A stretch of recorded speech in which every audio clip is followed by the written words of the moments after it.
So for this rock, we're going to do the background a little different than I normally do. I'm going to use these little pouncers.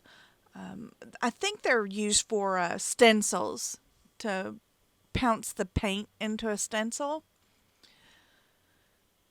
And I'll have the link to Amazon where I bought these. It was a big pack, and there's 4 different sizes in the pack, and this is actually the second to the largest, and then there's 2 more that are smaller than this. But I'm just going to do one side of the rock red, one side of the rock blue, and white in the middle. I wanted kind of a red, white, and blue theme to this rock. But you could do whatever colors would match your decor, or if you're going to gift this, your friend's decor, or if you're going to sell it, whatever. The background colors don't matter at all. And so I'm just going to speed up this section. This video, the whole thing is going to be all in real time, because this rock did not take me very long at all to do. So I think it took 30 minutes at the most to do it. So, but nobody wants to spend the next few minutes watching me just pounce paint on a rock. So I'm going to speed this section up to get on to the next section.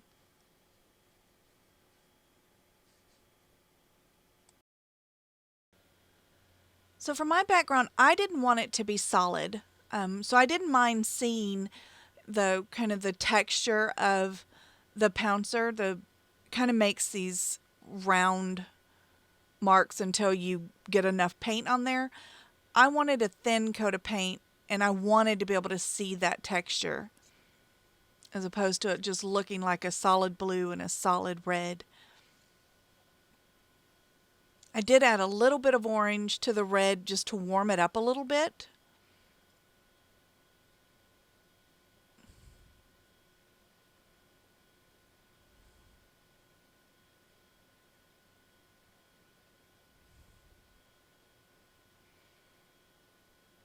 But you can see how there's kind of a mottled effect to the colors, and that's the look I was going for.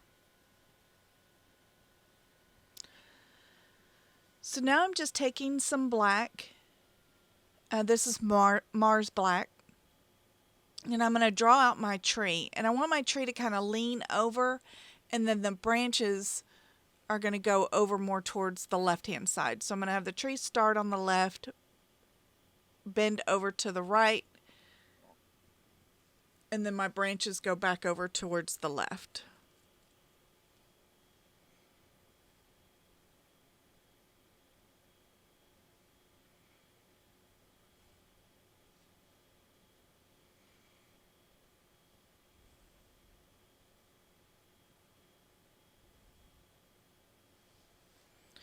Now for the flowers on this one, I used modeling paste, Liquitex modeling paste.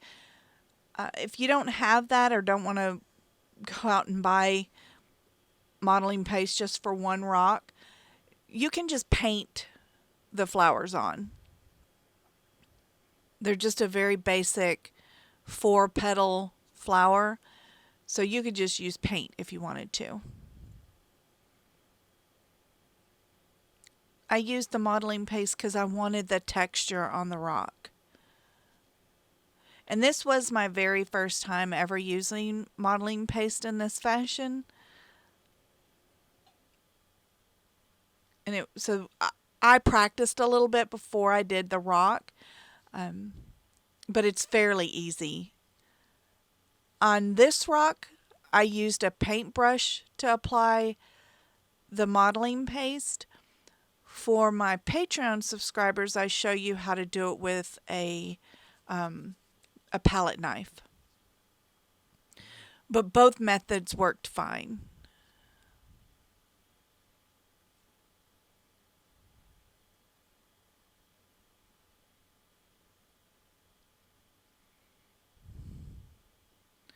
And you can see I'm being very deliberate with my branches here. And you want to kind of squiggle them down. You don't want them to just be straight. That's going to give you a more realistic look to your branches.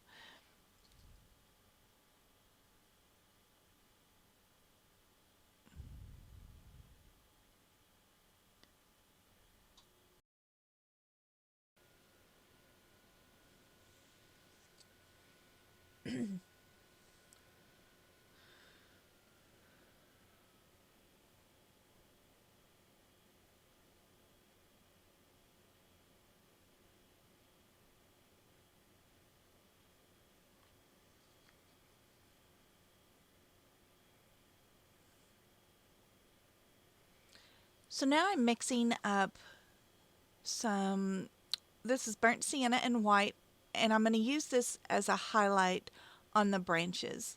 So you need to decide which side you want the light to be coming from, and you want to highlight all of your branches on that particular side.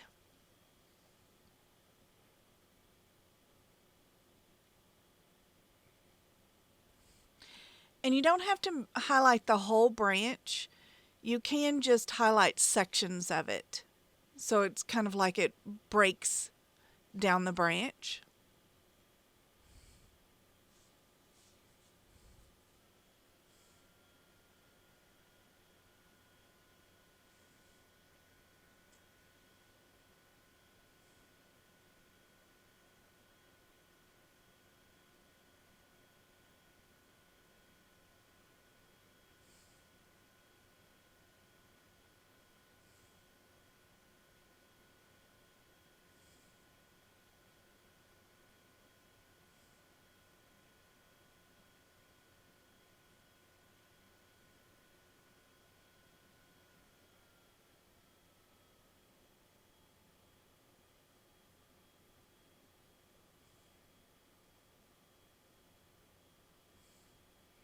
On this particular branch, I've got them highlighted kind of on the wrong side, so I just go in and kind of fix it a little bit.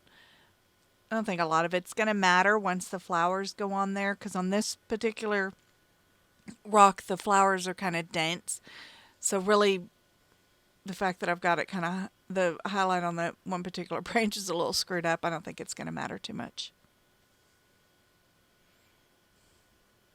So now I'm getting the modeling paste out. And the one thing about the modeling paste is if it starts to dry up on you, you can add water to it to get it back to the consistency you want. And I found that if it was too wet, it didn't work as well. You know, like you have to figure out what works best for you. For me, if I got it too wet, I had to wait for it to dry up a little bit.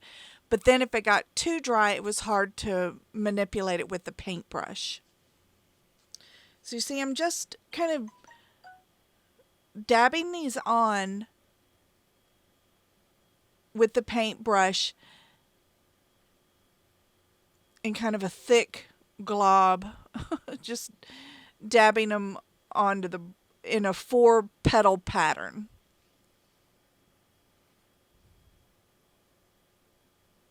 And don't be afraid to kind of manipulate the way the paste forms on the rock.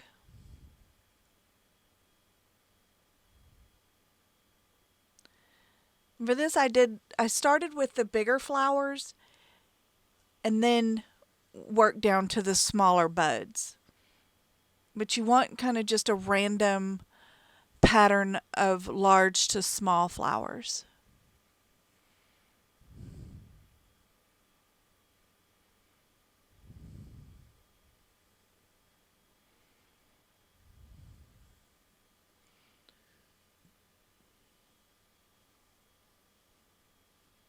And I did some that were 3 to make them look like they were kind of on their side. You don't want them all facing you.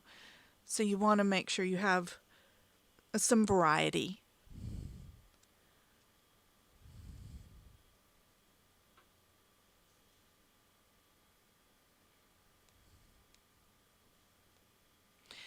You can also add paint to the modeling paste if you want to color it. Like if you wanted this to look like cherry blossoms, you could have made them pink. I do have an idea for a textured flowered rock with cherry blossoms on it coming up in the future, I think. I think that'll look really pretty. For both this rock and the Patreon rock, I just went white. Just because I'm still learning the medium, so I didn't want to overcomplicate it too much. So I just stuck with white on this. Plus, I think the white looks really pretty against the darker backgrounds.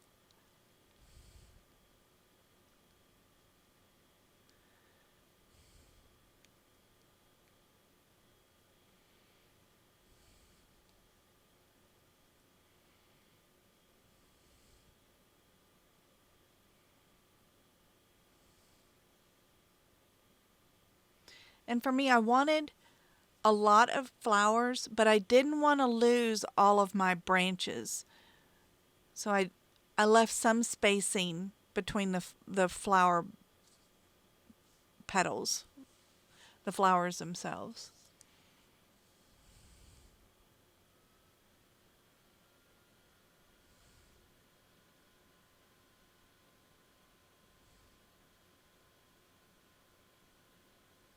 And again, I want to intermingle the larger flowers with the smaller ones.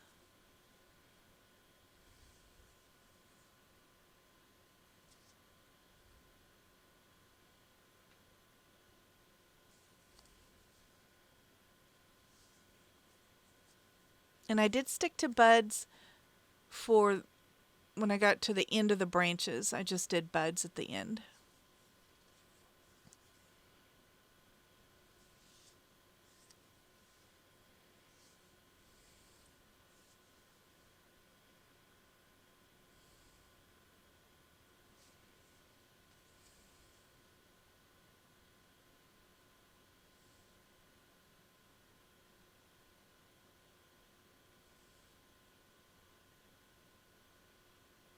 If you wanted to do a rock like this and hide it, I don't know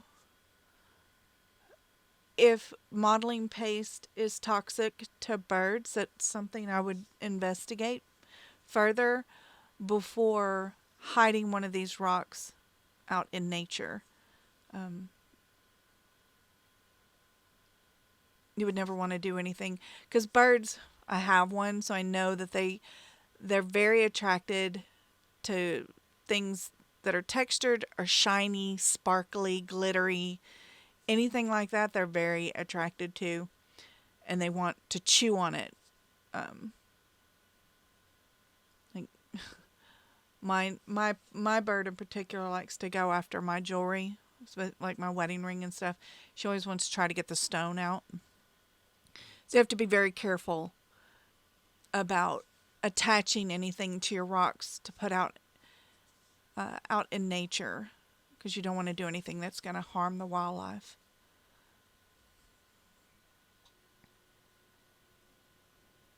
Even if you were to put resin on top of this, a bird's beak, the amount of pounds per pressure that they can bite with is incredible.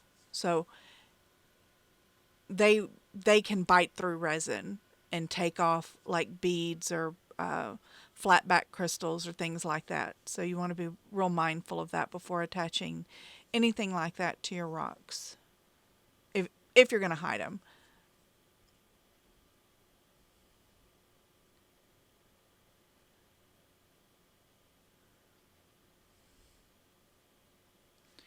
So we are getting really close to being done with this rock. Just adding a couple of little buds here and there. Again, I wanted it to be full of flowers, but I don't want to lose all my branches.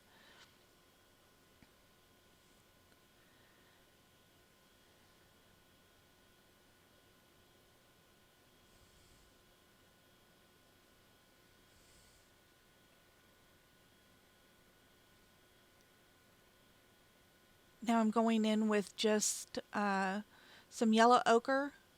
Some companies call it yellow oxide. And I'm just dabbing that into the middle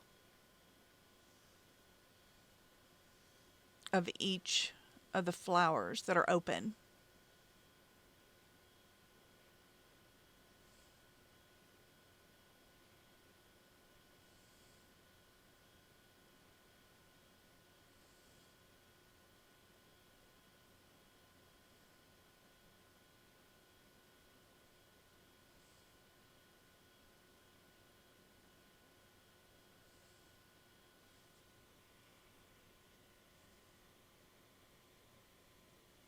And you can see how quick and easy this rock was. And the modeling paste just adds another layer of dimension. But like I said, you could just paint this on with just regular paint, and it would be just as pretty. You could even use like a heavy body paint from Liquitex or Golden. They both sell like a heavy body paint, and you could use that, and that would also give you texture. And then we sign the rock, like I always do, and encourage everybody to do. And there you go. This is what it would look like if you left it flat. And I almost did that, but then I did go ahead and changed my mind and went ahead and clear coated it. But I really did like it with the flat look. And here is what the rock looked like with one coat of triple thick clear coat. Like I said, you could go either way. I liked it both flat, and I do like it with the clear coat too. I think both of them look fine. So you could just do whatever you wanted to do. So thank you so much for watching, and I will see you in the next video. I want to give a shout out to Angela, Shannon, Jason, Linda, Bonnie, Kelly, Becky, Christina, Abby, Lenora, April, Rachel, Monique, Lindell, and Carol. I also want to give a shout out to Jacqueline, Katie, Karen, Susan, Beth, Paula, and Danny. Thank you so much for your support, guys. It means the world to me.